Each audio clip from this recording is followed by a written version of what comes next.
이것은 하나님의 말씀입니다. 우리 살아계신 하나님의 음성을 잘 들으시기를 바랍니다. 여호와는 나의 목자시니 내게 부족함이 없으리로다. 그가 나를 푸른 풀밭에 누이시며 쉴 만한 물가로 인도하시는도다. 아멘. 오늘 저는 부족함이 없는 인생이라는 제목으로 지난주에 이어서 이 시편 23편의 말씀을 함께 나누도록 하겠습니다. 여러분, 추석 명절을 우리가 지나왔는데요.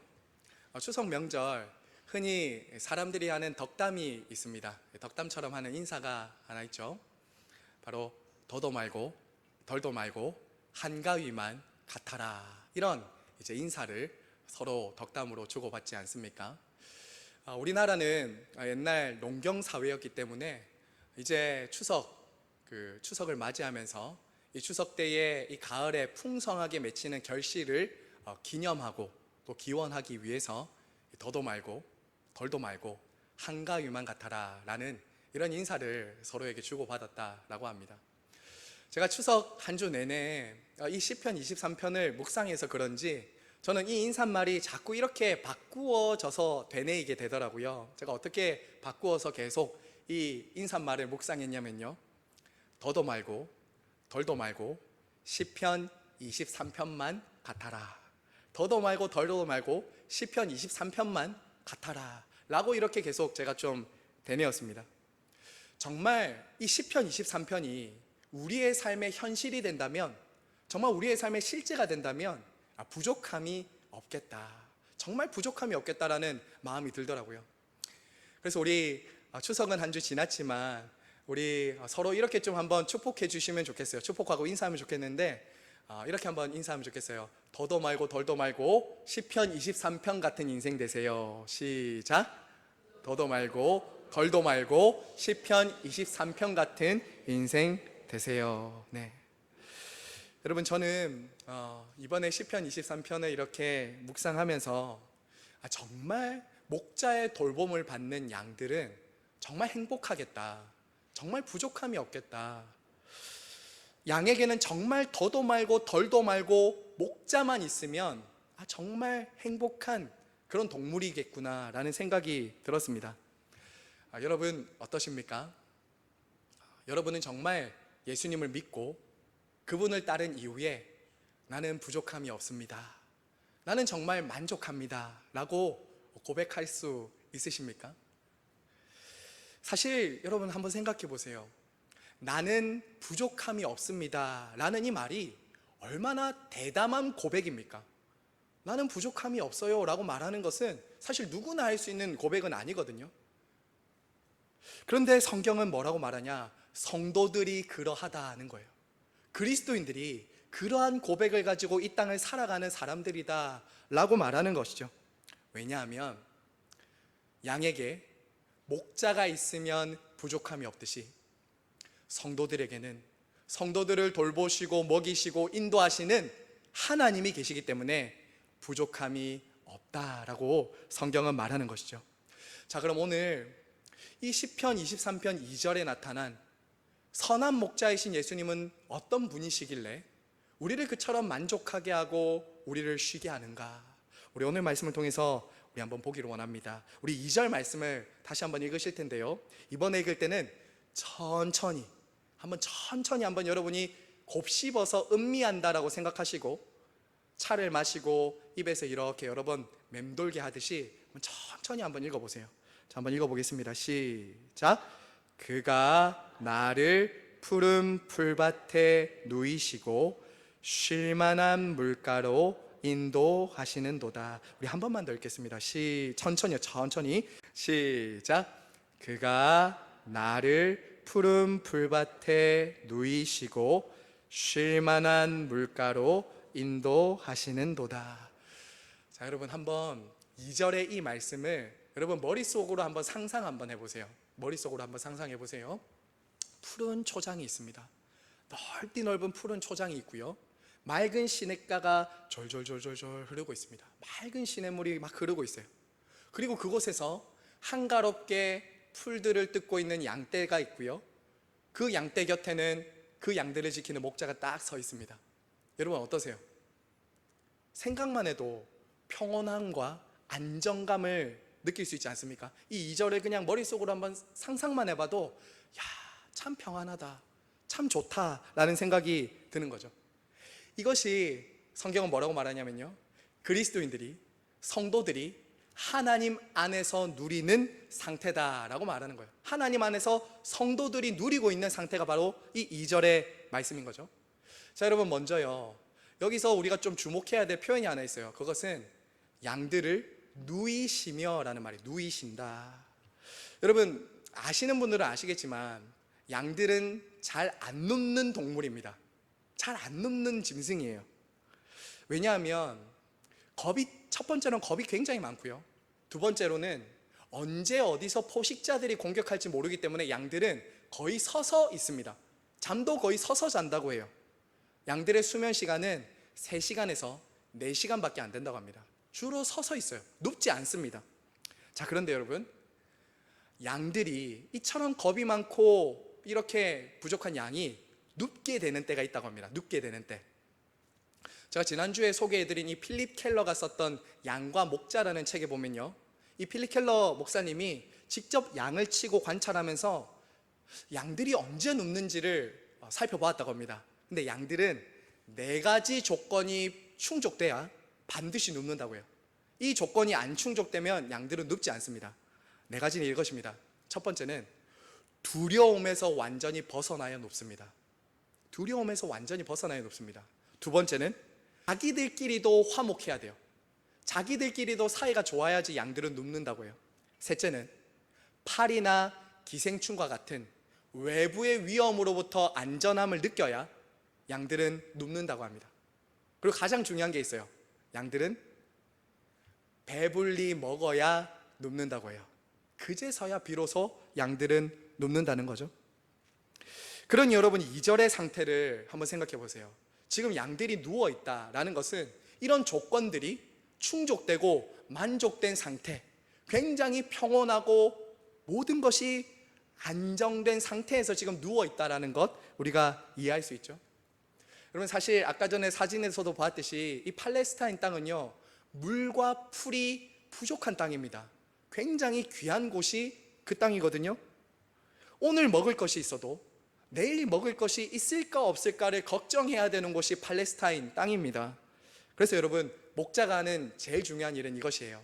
목자가 하는 제일 중요한 일은 지금 오늘 양떼들이 풀과 물을 먹고 있어도 내일 무엇을 먹어야 될지 양이 걱정하는 것이 아니라 목자가 걱정하면서 목자가 앞서서 예비하고 인도하는 것, 이것이 목자가 해야 될 제일 중요한 일이었어요. 자, 그러니 양들이 염려할 필요가 있습니까? 없습니까? 양들이 염려할 필요는 아무것도 없죠. 만약에 어떤 양이 주제넘게 지금은 풀을 맛있게 먹고 있고 물을 정말 많이 마시고 있는데 내일 먹을 게 있을까? 내일 마실 물이 있을까라고 생각하는 양이 있다면 그 양은 뭐예요? 주제넘는 양이에요. 어리석은 양이에요. 왜요? 자기가 해결할 수 없어요. 그 걱정은 누가 합니까? 목자가 하는 거예요. 목자가 인도해 주는 거예요. 목자가 책임지고 예비하고 인도한다라는 것이죠. 자, 그런데 성도 여러분, 한번 생각해 보세요. 우리 사람도 마찬가지 아닐까요? 사람도 참 비슷한 것 같아요. 사람이 만족과 평안을 누리면서 쉴 때가 언제입니까? 양들과 비슷하지 않나요? 나를 두렵게 하는 상황이 없고 사람과의 관계가 좋고 외부로부터 위협하는 상황이 없고 이럴 때 우리도 마음의 평안함과 안정감을 누리고 쉴 수 있잖아요. 무엇보다 우리도 먹고 사는 문제, 이 생존의 문제가 해결돼야지 평안히 눕고 쉴 수 있지 않습니까? 우리는 참 양과 비슷하다는 거예요. 자, 그러면 여러분, 오늘날 사람들이 이처럼 마음에 평안함과 만족, 안식과 쉼을 얻지 못하는 이유가 뭘까요? 이렇게 사람들에게 안식과 만족과 평안함과 쉼이 주어져야 되는데, 누워야 되는데 좀 편안히 그렇게 하지 못한 이유가 뭘까요? 그래서 저는 가장 큰 문제는 이것이라고 생각합니다. 바로 염려입니다. 염려예요. 여러분, 염려가 사람을 쉬지 못하게 하는 겁니다. 10대 때는 어떤 걱정을 합니까? 어떤 염려를 하죠? 10대 때는 진로에 대한 염려를 합니다. 20대는 취업에 대한 염려, 30대는 결혼과 주거에 대한 염려, 40대는 직장 생활과 또 자녀 교육에 대한 염려, 50대는 자식 결혼에 대한 염려, 60대는 이제 무슨 염려 하십니까? 노후에 대한 염려, 건강에 대한 염려. 여러분, 어쩌면 인생은 그처럼 염려로 시작해서 염려로 마치는, 염려가 우리의 삶을 굉장히 많이 이끌어가는 삶이라고도 할 수 있습니다. 여러분, 그런데 말입니다. 여러분, 한번 생각해 보시면 염려가 얼마나 백해무익한가, 염려가 얼마나 우리 인생에 도움이 안 되는가를 여러분 금방 아실 수 있습니다. 여러분, 제가 실제로 한 통계를 한번 보았거든요. 실제로 한 통계에 보니까 우리가 하는 염려 중에서 40%는 일어나지 않는 일이고요, 30%는 이미 지나간 일이고요, 22%는 별로 중요하지 않는 일이고요, 4%는 우리 힘으로는 할 수 없는 일이랍니다. 염려에. 자, 그러니까 즉 우리가 하는 96%나 되는 염려가 사실은 어떻다는 거예요? 쓸데없거나 중요하지 않거나 알아도 내가 어찌할 수 없다는 거예요. 우리가 하는 염려들이 그러하다는 거죠. 여러분, 그런데 이처럼 염려가 해로움에도 불구하고 사람들이 염려하잖아요. 왜 염려할까요? 염려가 안 좋은 건 다 알고 있어요. 염려해도 뭐 내가 할 수 있는 게 별로 없다는 것 알고 있죠. 그런데 염려하는 이유가 뭘까요? 사람들은 대부분 부족함 때문에 염려한다고 생각합니다. 그렇죠? 흔히 이것도 없고 저것도 없으니까 염려가 된다라고 생각을 합니다. 하지만 그렇지도 않죠. 많이 가진 사람은 많이 가진 대로 염려합니다. 작게 가진 사람은 작게 가졌다고 염려해요. 여러분, 이런 것들은 사실 표면적인 이유라는 거예요. 염려하게 되는 근원적인 이유는 따로 있어요. 여러분, 염려가 진짜 우리의 삶에 일어나는 근원적이고 본질적인 이유가 뭔지 아십니까? 바로 이것입니다. 자기 삶을 통제하려고 하기 때문이에요. 내 삶을 내가 통제하려고 하는 데서부터 염려가 나오는 거죠. 사람은 본질적으로 자신의 상황을 통제하고 싶어 합니다. 자신의 삶을 통제하고 싶어요. 하지만 여러분, 사람이 자신의 삶을 온전히 통제할 수 있습니까? 없습니까? 없어요. 온전히 통제할 수 없어요. 내가 원하는 대로, 내가 계획하는 대로 내 인생이 통제가 되지 않는다고요. 그때 사람이 느끼는 게 뭐죠? 불안함과 두려움이에요. 그 불안함과 두려움이 뭐라고요? 염려예요. 염려. 자신의 삶을 통제하고 싶은데 내가 원하는 만큼 잘 되면 좋겠는데 그게 안 될 때 사람들은 불안함과 두려움과 염려를 가지게 되는 것, 이게 더 깊은 뿌리예요. 자, 그런데 여러분, 그처럼 자신의 삶을 통제하려고 하는 그 마음의 더 깊은 곳에는 또 근원적인 문제가 있어요. 또 근원적인 문제가 있어요. 그것이 무엇일까요? 바로 불신앙과 교만입니다. 염려의 제일 밑에 뿌리에 들어가 보면 뭐가 있냐면 불신앙과 교만의 문제가 있다고요. 하나님을 하나님으로 인정하지 않는 마음, 하나님의 공급하심과 예비하심과 인도하심을 불신하는 마음, 하나님 없이도 내가 내 인생의 필요와 부족과 내 인생의 길을 내가 제일 잘 알고 내가 채울 수 있다는 불신앙과 교만, 이것이 모든 문제의, 모든 염려의 사실은 제일 깊은 뿌리라는 거죠. 그래서 사실 모든 사람들이 가지고 있는 이 염려의 가장 근원적인 시작은 어디냐면 바로 에덴 동산에서부터 시작했다고 해도 우리가 과언이 아닐 것입니다. 모든 염려의 근원적인 곳은 어디서부터 출발하냐? 에덴 동산이라고요. 아담과 하와가 자신들을 돌보고 먹이시고 입히시는 그 하나님, 선한 목자이신 하나님을 신뢰하기보다 스스로 독립해서 하나님처럼 되려고, 내가 통제하고 내가 하나님 자리에서 내가 모든 것들을 할 수 있겠다라고 하면서 하려고 했던 그 에덴 동산의 죄와 타락에서부터 모든 인생들의 부족과 결핍과 염려가 시작된 것이죠. 성도 여러분, 그러면 여러분, 어떻게 하면 우리를 쉬지 못하게 하는, 우리를 눕지 못하도록 하는 이 염려로부터 우리가 자유하고 참된 마음의 안정과 평안을 얻을 수 있을까요? 바로 이것입니다. 내가 내 삶을 통제할 수 있다는 환상을 내려놓고 하나님께 맡기는 것입니다. 하나님께 맡기는 거예요. 내가 내 삶을 통제할 수 있다는 환상을 내려놓고 하나님께 맡길 때 여러분의 마음에는 평안함과 안식과 쉼이 주어집니다. 내 삶이 내 작은 머리나 계획이나 손이나 열심에 달린 것이 아니라 바로 하나님의 뜻과 계획과 섭리 속에 있다. 그분이 내 삶을 책임지신다 라는 것이 믿어질 때, 그것을 의지할 때 여러분 정말 마음의 평안함과 안식이 주어지는 것이죠. 여러분, 목자가 양의 필요를 알고 먹이시고 돌보듯이 선한 목자이신 우리 하나님께서 여러분의 필요와 여러분의 부족을 아시고 채우시고 공급하시고 인도하신다 라는 것을 믿을 때 여러분들의 마음은 비로소 참된 만족을 얻을 수 있다는 것입니다. 결국 여러분, 저와 여러분의 이 신앙의 싸움은요, 참된 만족의 싸움은 여기에 달린 거예요. 이것을 믿을 수 있는가 믿지 않는가에 달린 거라고요.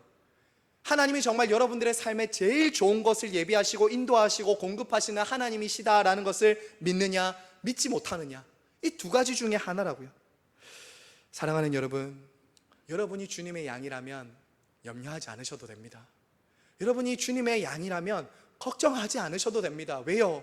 그 일은 하나님이 책임지는 영역이에요. 여러분이 염려해서 여러분이 최선을 다해서 열심히 해야 되겠지만 결과는, 모든 일은 결국 하나님께, 여러분의 삶을 계획하시고 인도하시는 그 선하신 하나님의 손 안에 있다는 것이기 때문입니다. 선한 목자이신 하나님은 여러분보다 먼저 앞서서 여러분을 위해 푸른 풀밭과 맑은 시냇가를 예비하고 인도하시는 분이시기 때문입니다. 지금도 저와 여러분을 가장 좋은 길로, 가장 완전한 길로 인도하시는 그 하나님을 신뢰하며 선한 목자를 따라가는 우리 모두가 되길 간절히 바라고 소망합니다. 아멘. 자, 여러분, 두 번째, 오늘 우리가요 이 목자를 따르는 양들에게 하나님께 주시는 두 번째는 만족뿐만 아니라 또 하나가 있어요. 그게 뭐냐면 바로 쉼과 안식입니다. 쉼과 안식. 우리가 그 목자 되신 하나님을 따라갈 때 우리에게 주어지는 것은 만족과 함께 쉼과 안식을 주어진다고요. 자, 2절 말씀 다 같이 한번 읽겠습니다. 이번에도 천천히 한번 말씀을 음미하면서 한번 읽어봅시오. 시작. 그가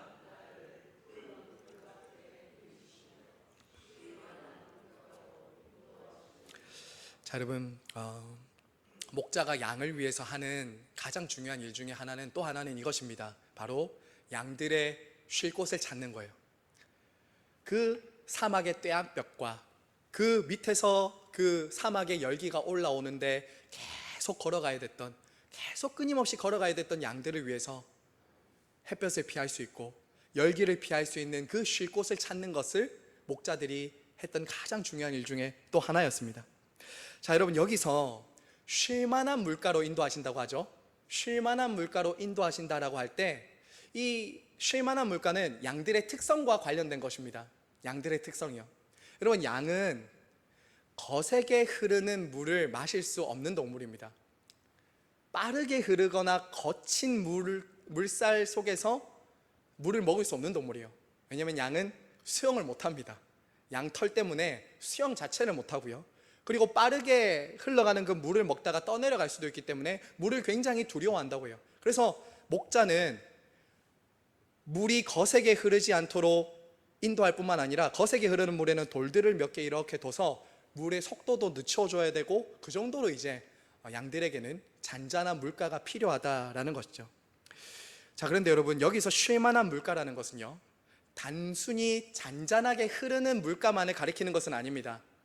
잔잔하게 흐르는 물가를 목자가 그냥 인도한다는 것이 아니라 이런 의미가 있습니다. 제가 이 단어가 구약에 어디에 또 사용되는지 모든 용례들을 한번 찾아봤거든요. 이 잔잔하다, 쉴만한 물가가 어떤 용례냐면 이런 곳입니다. 안식할 곳, 쉴 곳, 이런 데 주로 이 단어가 사용됩니다. 그리고 이 단어의 뜻을 보니까 굉장히 제 마음이 위로가 됐어요. 어떤 단어의 뜻이 있냐면 이런 뜻이 있습니다. 정신적 스트레스나 불안이 없는 상태, 조화로운 관계와 분쟁이 없는 상태, 일이나 긴장이나 책임으로부터 자유한 상태, 이게 쉴만한이라는 뜻이라고요. 여러분, 위로가 되지 않습니까? 여러분, 사실은 이러한 것들을 우리 모든 사람들이 오늘날 원하는 거 아닌가요? 정신적 스트레스나 불안이 없는 상태, 조화로운 관계와 분쟁이 없는 상태, 일이나 긴장이나 책임으로부터 자유한 상태. 와, 오늘날 현대인들이 바라는 모든 것들이 다 여기 담겨 있는 것 아닐까요? 그런데 지금 그러한 쉼과 안식을 누가 주시겠다고요? 어디에 있다고요? 바로 목자이신 하나님이, 목자이신 그분의 음성을 따라가는 사람들에게 주시겠다라고 약속하고 있는 거예요. 여러분, 예수님이 이 땅에 오셔서 제일 먼저 사람들을 초청하시면서 하신 말씀이 무엇이었습니까? 수고하고 무거운 짐진 자들아 다 내게로 오라. 내가 너희를 쉬게 하리라. 내가 너희를 쉬게 하리라. 쉼을 주시겠다고 했다고 예수님이. 오늘 이 초청을 받고 있는 사람들이 누굽니까? 수고하고 무거운 짐진 인생들이에요. 모든 인생들이 무언가 때문에 짐을 가지고 있고 육체적으로, 정신적으로, 영적으로 쉬지 못하고 있다라는 것을 예수님이 알고 계신 거예요. 그래서 지금 예수님은 이렇게 초대하고 있는 거죠. 수고하고 무거운 인생들아 다 내게로 와라. 다른 곳이 아니라 내게로 와라. 여러분, 실제로 사람들은요, 우리 모두가 다 경험하고 있겠지만 이 세상에 태어나면 저마다 수고와 짐을 다 짊어지고 살아갑니다. 저마다 짐을 지고 살아가요. 이 수고와 짐에는 예외가 없습니다. 젊은이든 늙은이든 부모든 자녀든 건강한 사람이든 약한 사람이든 부자든 가난한 사람이든 이 짐으로부터 자유한 사람은 아무도 없다는 거예요. 모든 이들이 수고롭게 무거운 짐을 짊어지고 살아갑니다. 여러분 어떻습니까? 가난이라는 짐은 좀 벗어버리면 괜찮을 줄 알았어요. 그런데 또 질병이라는 짐이 옵니다. 질병이라는 짐을 좀 벗어버리면 괜찮을 줄 알았는데 죽음이라는 짐이 또 짊어져요. 무언가를 가지고 이루고 얻으면 그 자리에 올라가면 쉼이 주어질 줄 알았는데 또 짐이 생기는 거예요. 또 무거워지는 거예요. 이런 세상을 살아가려면 어떻게 해야 돼요? 어려서부터 끊임없이 달려야 돼요. 끊임없이 일해야 돼요. 쉼이 없어요. 끊임없이 달려야 되는 거예요. 여러분, 과학과 문명이 발달하면 좀 사람들이 좋아져야 되잖아요. 근데 편안은 해졌을지 몰라도 평안은 없는 거예요. 지난주에 필리핀 다녀온 필리핀 팀 제가 몇 분과 얘기 나눠봤는데 거기는 우리나라보다 국민 소득이나 발달 이런 게 다 떨어져 있잖아요. 근데 그곳에 있는 친구들의 얼굴에는 평안이 보이는 거예요. 행복이 보이는 거예요. 우리나라 중고등학생들은 맨날 힘들어하고 무거운 짐을 지고 막 도살장으로 끌려가는 아이들처럼 보이는데 필리핀에 있는 그 아이들 보면은 아주 행복 그 자체죠. 여러분, 이 세상은요 사실은 사람들에게 쉼을 주기보다는 짐을 줍니다. 짐을 줘요. 끊임없이 달려야 된다고 말해요. 남들보다 더 가지고, 남들보다 더 빨리, 남들보다 더 높이 가려면 남들 쉴 때 일해야지. 남들이 그렇게 좀 쉴 때 너는 더 빨리, 더 부지런히 일해야지 라고 하죠. 참 쉼이 없는 세상을 우리가 살아간다는 거죠. 그래서 여러분, 요즘 사람들이요 이 짐 좀 벗어버리고 쉬고 싶어서 주로 하는 것이 무엇입니까? 이 짐을 좀 벗어버리고 쉼과 안식을 누리고 싶어서 사람들이 하는 것이 무엇이죠? 이것저것 찾아다닙니다. 레저, 스포츠, 캠핑, 여행, 오락, 문화생활 막 이런 것들을 찾아다니는 거예요. 이제 쉬고 싶으니까. 여러분, 외곽에 카페 같은 곳에 왜 사람들이 그렇게 많은지 아십니까? 왜 그렇게 사람이 많을까요? 빵집, 맛집, 커피집, 왜 그렇게 요즘에 사람들이 많은지 아십니까? 그 외곽 쪽에 가면 이 각박한 도시를 좀 벗어나서 쉬고 싶다는 거예요. 이 각박한 도시를 좀 벗어나서라도 잠깐이라도 좀 내가 쉬고 싶다는 거예요. 그래서 카페 같은 데 사람이 넘쳐나잖아요. 그런 저기 멀어도 가요. 왜요? 쉬고 싶으니까. 특히 요즘에는요 스마트폰이 목자여서 사람들이 참 부족함이 없는 것 같아요. 사람들이 스마트폰이 쉼을 준다고 생각하잖아요. 사람들이 스마트폰만 보고 있어요. 이것만 보면 이제 좀 쉬고 좀 그 시간만큼 내가 좀 편안하다고 생각을 하는 거죠. 어린아이부터 어른에 이르기까지 다 요즘에 스마트폰 보고 쉽니다. 자, 그런데 여러분, 스마트폰이 정말 정서적으로, 정신적으로 우리들에게 쉼을 주는가? 그렇진 않다는 것은 연구를 통해서도 알 수 있고 실제로도 여러분들이 해보면 아십니다. 그렇죠. 누워서 이렇게 휴대폰 보다 떨어뜨려서 입도 찌기도 하고 참 유익하지 않은 것들이 스마트폰에 많아요. 어떤 사람들은요 술과 섹스, 마약 같은 그런 극단적인 곳에서 또 안식과 쉼을 얻으려고 하기도 하죠. 자, 여러분, 그런데요, 성경이 주시겠다고 말하는, 목자가 준다고 말씀하고 약속하고 있는 안식과 쉼은 그런 것이 아닙니다. 그런 것이 아니에요. 여러분, 이런 우리가 방금까지 봤던 이런 쉼과 안식은요, 내 상황이나 형편이 달라지면 언제든지 빼앗길 수 있는 것들입니다. 그렇죠? 내 상황이나 사정이 달라지면 이 쉼을, 내가 지금 잠깐 누리고 있는 이 찰나의 쉼은 빼앗길 수 있는 거예요. 돈이 있어야 되고요, 시간이 있어야 되고요, 여유가 있어야 쉽니다. 그것마저 없으면 우리는 쉴 수도 없어요. 그리고 무엇보다 여러분이 지금 어디서 무엇을 하면서 쉬는지는 저는 잘 모르지만 그 쉼은요, 굉장히 잠깐입니다. 찰나예요. 외국 여행 가셔보셔서 아시겠지만 가서 있을 땐 참 좋죠. 돌아오면 또 뭘 해야 됩니까? 또 수고와 짐이라는 짐을 지고 인생의 굴레를 돌아야 돼요. 또 수레바퀴를 돌아야 돼요. 잠깐이에요. 잠깐이라고. 이 세상이 우리에게 주는 쉼과 안식은 굉장히 찰나이고 잠깐이에요. 잠깐이에요. 사랑하는 여러분, 그래서 우리가 기억해야 될 것이 있습니다. 기억해야 될 것이 있어요. 그것은 하나님은 처음부터 인간을 짐이 아니라 쉼을 주기 위해서 창조하셨다는 거예요. 하나님은 처음부터 인간을 창조하실 때부터 짐이 아니라 쉼을 주시기 위해 창조하셨다고요. 인간은 짐을 지기 위해서 태어난 존재가 아닙니다. 인간은 훨씬 존귀하고 소중한 존재예요. 하나님이 여러분, 여섯째 날 인간을 만드시죠. 그 다음 날 뭐 하셨습니까? 열심히 일해라, 열심히 나가서 살아남아야 된다, 안 하셨어요. 일곱째 날 뭐 하셨어요? 안식일을 두셨다고요. 안식일, 쉬라고요. 사람은 노동이 아니라 안식을 위해 존재한다는 것, 하나님 안에서 복을 받고 함께 누리도록 지음받았다는 존재라는 것을 이 일주일 마지막 날 안식일을 주시면서 우리들에게 가르쳐 주신 것이죠. 엿새 동안 열심히 살되 하나님 안에서 안식과 쉼을 누리라고 이 우리를 창조하셨다라는 거죠. 여러분, 물론 이것은 결코 게으르라는 말이 아닙니다. 여러분 마음대로 그냥 해도 된다라는 말이 아닙니다. 여러분, 이것은 이런 뜻입니다. 여러분, 이 비결을 꼭 깨달으시면 좋겠어요. 여러분이 어떻게 하면 내가 열심히 살면서도, 내가 최선을 다해서 이 세상을 살아가면서도 쉼과 안식을 얻을 수 있냐? 이것 때문입니다. 여러분이 할 수 있는 만큼 하십시오. 그리고 나머지는 하나님께 맡기십시오. 최선을 다하라고 하는 말도 아닙니다. 여러분이 할 수 있는 만큼 하십시오. 그리고 나머지는 누구에게 맡기라고요? 하나님께 맡기라고. 하나님께 맡기라고. 미래는 여러분에게 달린 것이 아니라 하나님께 달렸기 때문이에요. 하나님이 여러분의 목자가 되셔서 인도하시고 쉴 곳과 마실 곳을 준비하고 있기 때문에 여러분 하나님께 맡기셔야 됩니다. 그렇게 할 때 여러분의 마음에 쉼을 얻게 돼요. 마음의 평안을 얻게 돼요.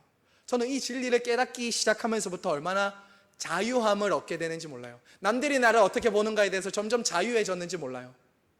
하나님이 아시면 됐지. 하나님이 아시면 됐지. 성도 여러분, 말씀을 맺겠습니다. 여러분, 오늘날요, 교회는 다니고 있지만 사실 안식을 누리지 못하는 분들이 생각보다 참 많은 것 같아요. 안식과 쉼을 누리지 못하시는 분들이 참 많이 있어요. 물론 우리 각자가 짊어져야 될 짐과 무게와 책임이 있습니다. 그렇죠? 가정에서 부모로서 짊어져야 될 짐이 있습니다. 회사에서 사장으로, 직원으로 짊어져야 될 짐과 무게가 있습니다. 교회에서 목사로, 장로로, 직분자들로 짊어져야 될 짐과 무게가, 책임이 다 있으십니다. 하지만 여러분, 기억하십시오. 이 짐과 무게를 짊어지면서도 쉼과 안식을 누릴 수 있어요. 짐이 없어지는 건 아닙니다. 하지만 짐은 짊어지면서도 우리는 안식할 수 있는 존재라고요. 왜냐하면 이제 우리의 인생의 짐은 나 혼자, 내가 스스로 지는 것이 아니라 우리와 함께 짐을 지시고 우리의 모든 짐을 맡아주시는 하나님이 함께 하시기 때문입니다. 예수님을 믿으면 모든 짐이 사라지는 것은 아니에요. 하지만 이제 나 혼자 그 짐을 감당하지 않아도 되는 것이죠. 주님이 책임져 주십니다. 이것이 얼마나 큰 기쁨과 자유를 주는 것인가요? 여러분, 무엇보다 예수님 생각해 보세요. 여러분에게 쉼과 안식을 주시기 위해서 당신의 쉼과 안식을 버리고 이 땅에 오셔서 십자가에 죽으시고 부활하신 예수 그리스도를 여러분 생각해 보세요. 당신의 안식과 쉼을 버리고 이 땅에 와서 쉼과 안식이 없는 이들에게 이 끊임없는 인생의 수레바퀴 속에서 참된 만족과 쉼과 안식 없이 살아가는 여러분들을 위해서 이 땅에 오신 예수님께 나아가 여러분의 인생의 짐과 여러분의 인생의 무게를 그분에게 맡기시기를 바랍니다. 그렇게 할 때 여러분은 마음의 쉼을 얻게 될 것입니다. 사랑하는 여러분, 혹시 지금 인생의 짐과 무게로 무겁고 힘드신 분들 혹시 계십니까? 그렇다면 우리 대신 우리와 함께 이 짐을 짊어지고 함께 가고 계신 예수님을 부르시고 그분에게 나오시기를 바랍니다. 겸손히 선한 목자이신 주님의 인도하심을 신뢰하고 그분의 처분에 여러분의 미래를 맡기십시오. 그러면 여러분들에게 이 세상이 알 수 없는 만족과 쉼, 안식이 주어지게 될 것입니다. 이 시간 함께 찬양하고 기도하겠습니다.